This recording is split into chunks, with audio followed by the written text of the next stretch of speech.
আল্লাহ কোরআনে বারবার উল্লেখ করেছেন তিনি সবকিছু জানেন। আল্লাহু বিকুল্লি শাইইন আলিম। যে আয়াতটির উদাহরণ দিয়ে আমি আলোচনা শুরু করতে চাই তা হলো কোরআনের 64তম সূরা তাগাবুনের একটি আয়াত। তিনি বলেন, ইয়ালামু মা ফিস সামাওয়াতি ওয়াল আরদ, নভমণ্ডল ও ভূমণ্ডলে যা আছে তিনি তা জানেন।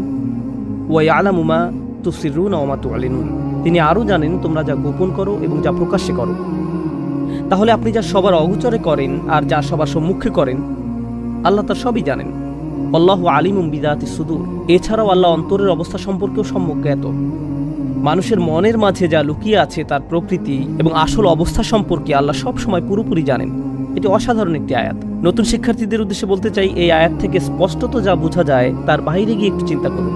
আমরা জানি আল্লাহ সবকিছু জানেন। আমরা জানি আমাদের বাহ্যিক ব্যাপারগুলো আল্লাহ যেমন জানেন তেমনি তিনি আমাদের গোপন ব্যাপারগুলো জানেন। আমরা জানি আল্লাহ সাত আসমানের সবকিছু জানেন। চলুন এর থেকে কিছু দৃষ্টিকোণ থেকে চিন্তা করে দেখি আল্লাহ কিভাবে